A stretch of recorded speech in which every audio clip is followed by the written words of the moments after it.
विलासराव देशमुखांबद्दल काहीतरी बोललं गेलं. विलासरावांच्या आठवणी या शहरातून नक्कीच पुसल्या जातील.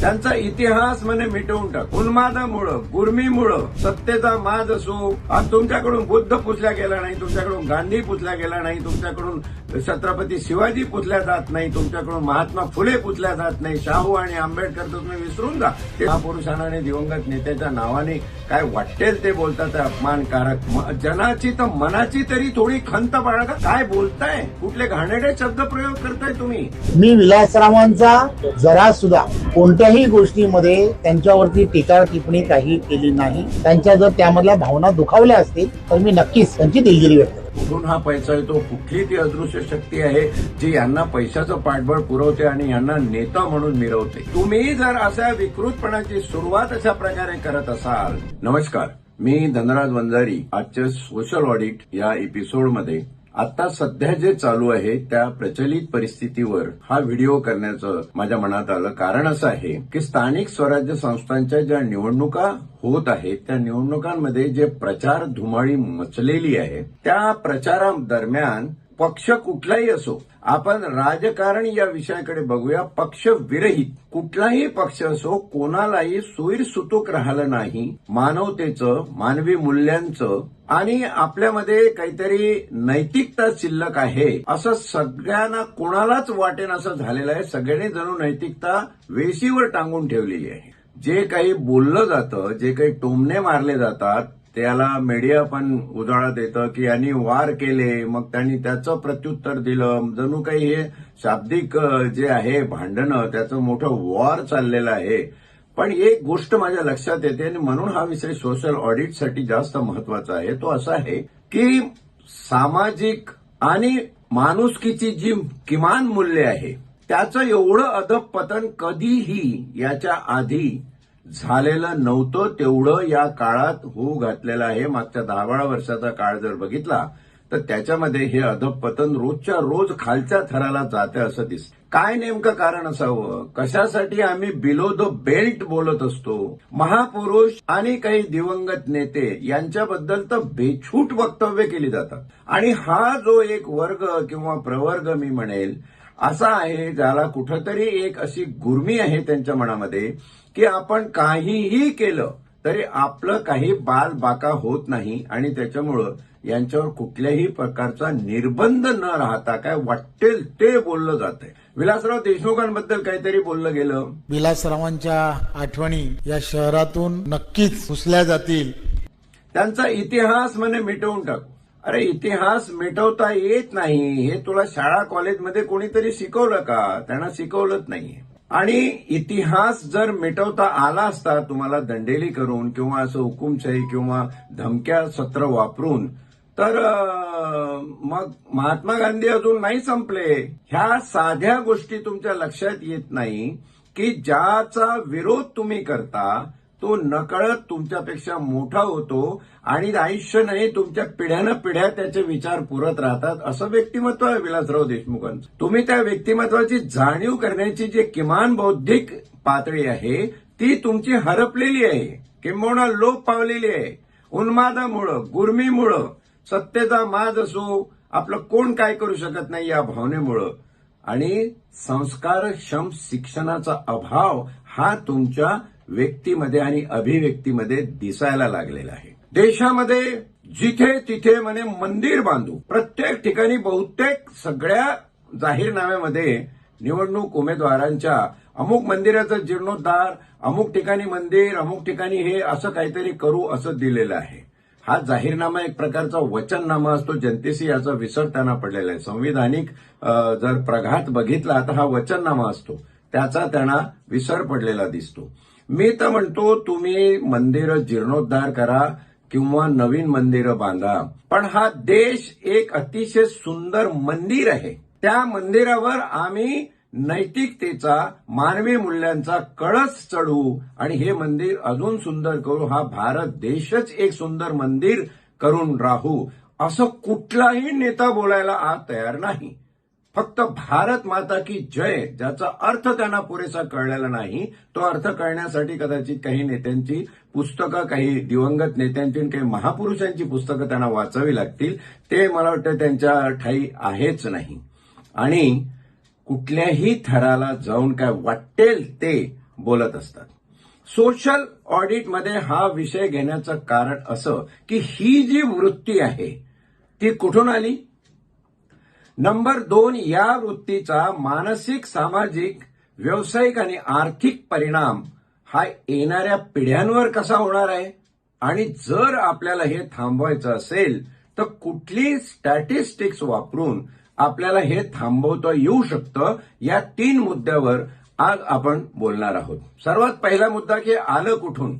हे आलं या अडाणचोटपणातून.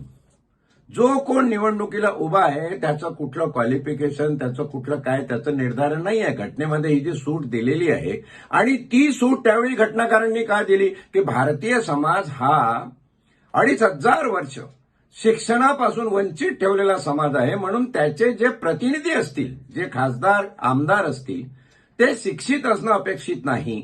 आणि म्हणून तुमच्या IAS IPS अधिकाऱ्याला जे क्वालिफिकेशन परीक्षा ठेवलेली आहे ती यांना ठेवलेली नाही. त्याचं कारणच ते आहे की तुम्ही गोर गरीब, ज्यांना काही कळत नाही अशा अडाणी जनतेचे प्रतिनिधी आहात.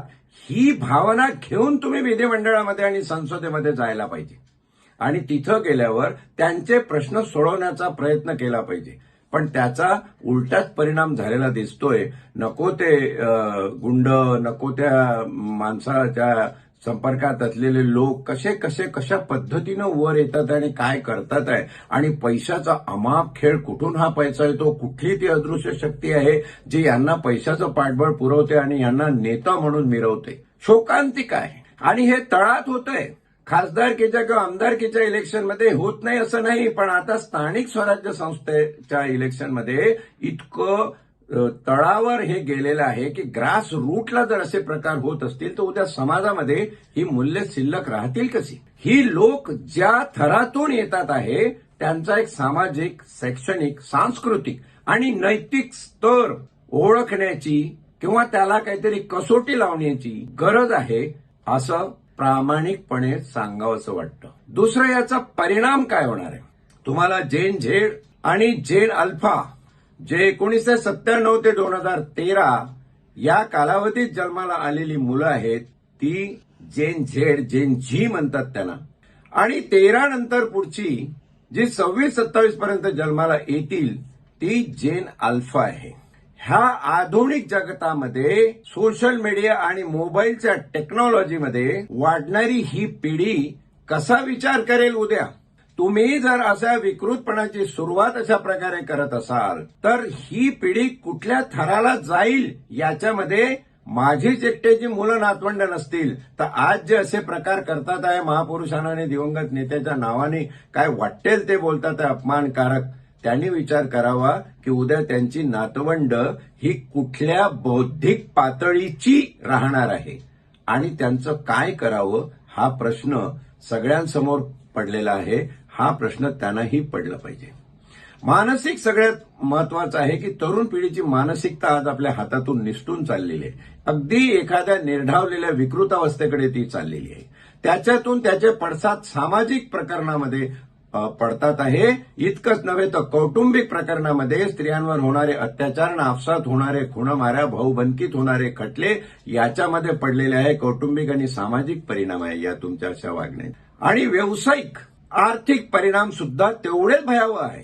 आज अशी परिस्थिती देशामध्ये आणि या राज्यामध्ये आहे की साधा माणूस एक दुसऱ्यावर विश्वास ठेवायला मागत नाही. अशा परिस्थितीमध्ये तुम्ही काय साधू इच्छिता? कशासाठी हे सगळं बोलता?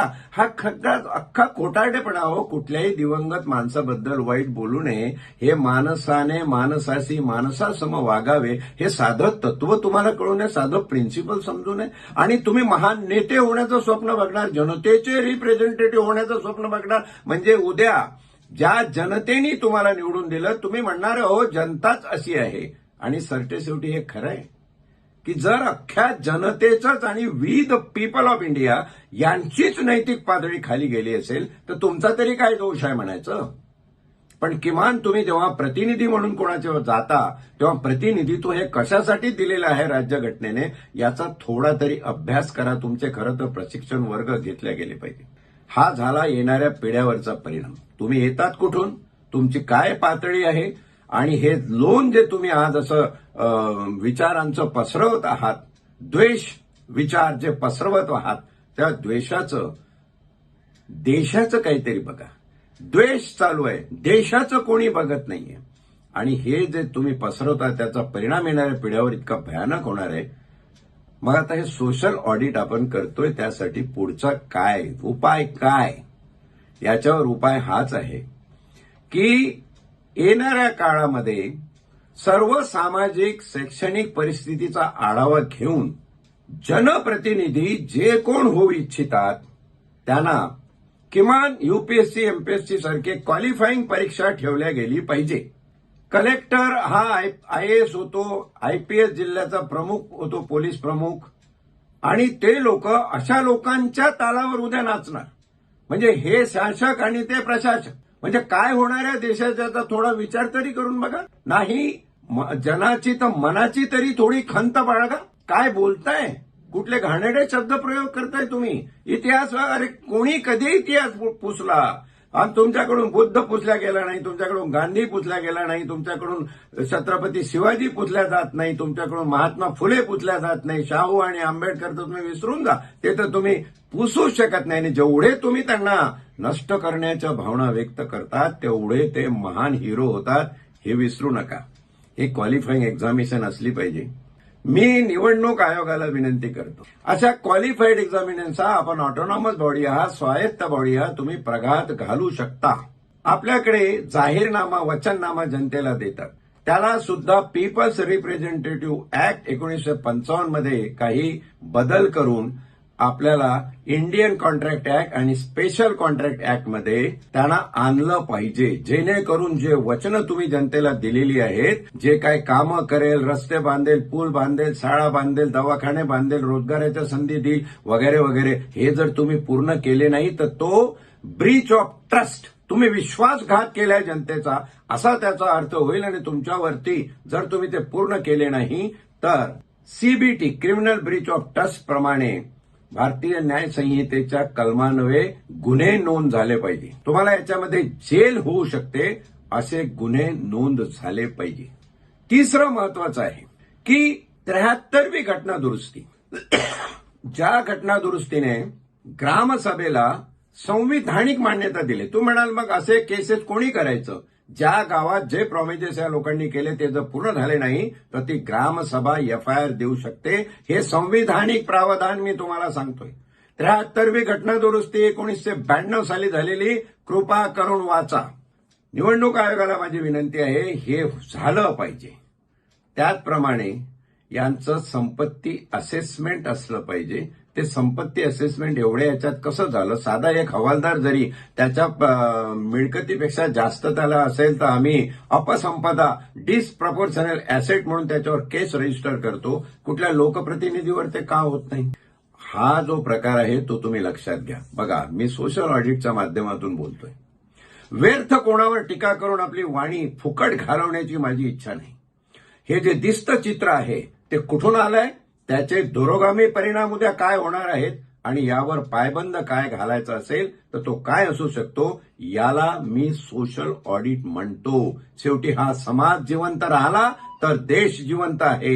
इथले व्यक्ती जर नैतिकतेची कास धरून माणुसकीला व्हॅल्यू म्हणून जर जपायला लागली तरच या देशाचं भविष्य उज्ज्वल आहे. नाही तर तुमच्या या कर्तृत्वामुळे येणारा काळ तुम्हा सगळ्यांना क्षमा करणार नाही.